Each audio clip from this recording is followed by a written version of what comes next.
NTA मैं Vicky Singh SVP institute से आपसे हाथ जोड़कर रिक्वेस्ट करना चाहता हूं। एक ऐसी कैटेगरी के बच्चों की तरफ से मैं रिक्वेस्ट करना चाहता हूं जिनके बारे में कोई बात नहीं होती है। यानी जब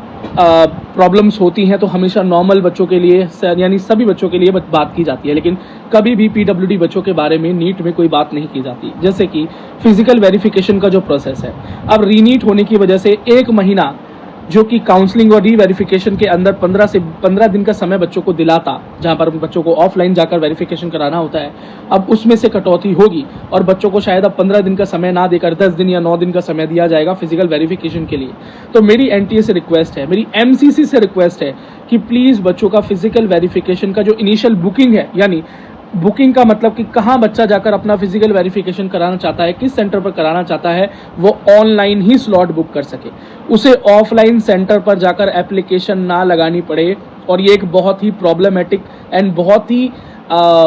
पेनफुल प्रोसेस है, क्योंकि पीडब्ल्यूडी बच्चा जो पहले ही विकलांग है, जीवन में काफ़ी फिजिकल चैलेंजेस को झेल रहा है, वो अपने घर से एक नीट एग्जामिनेशन सेंटर पर यानी माफ़ कीजिएगा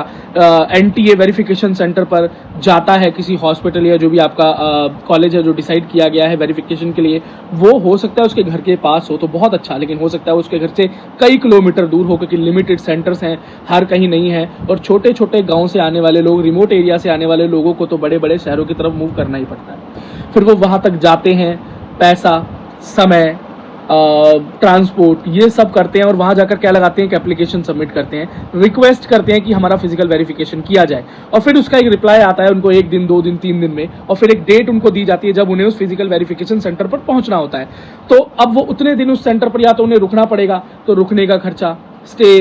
है ना, और होटल वगैरह भी लेना पड़ता है उनको, अगर वहाँ पर कोई रिश्तेदार वगैरह नहीं हुआ वो भी बहुत मुश्किल है। तो बहुत ही खर्चीला प्रोसेस है, बहुत ही हेक्टिक प्रोसेस है, और एक फिजिकल लिमिटेशंस के साथ इन पर प्रोसेस को हैंडल करना एक पीडब्ल्यूडी बच्चे के लिए बहुत ही मुश्किल है। तो इस प्रोसेस को शॉर्ट कीजिए, एप्लीकेशन लगाने के इस प्रोसेस को ऑनलाइन कर दीजिए, रजिस्ट्रेशन के दौरान कर दीजिए, या कोई एक अलग से पोर्टल ओपन कर दीजिए। एमसीसी से रिक्वेस्ट है, एनटीए से रिक्वेस्ट है, ताकि बच्चा अपना स्लॉट बुक पहले ही कर ले और फिर उसको पता हो कि मुझे किस दिन जाना है और सीधा जाकर अपना वेरिफिकेशन कराए। वो एक एप्लीकेशन प्रोसेस में उसे मत डालिए, मेरी रिक्वेस्ट है। आप बच्चों को कंपनसेशन दे रहे हैं, उनका रजिस्ट्रेशन फीस अमाउंट वापस कर रहे हैं, 15 मिनट का एक्स्ट्रा समय दे रहे हैं, क्योंकि आपको पता है कि बच्चे को प्रॉब्लम फेस हो रही है। तो इन फिजिकल ही चैलेंज बच्चों को जो प्रॉब्लम फेस करनी पड़ती है, कोई उसके बारे में बात क्यों नहीं करता। और मैं सभी पीडब्ल्यूडी बच्चों से रिक्वेस्ट करूंगा कि इस रील को अधिक से अधिक शेयर करना, बच्चों लाइक करना, कमेंट करना, ताकि ये रील सही जगह तक पहुंच जाए। All the best.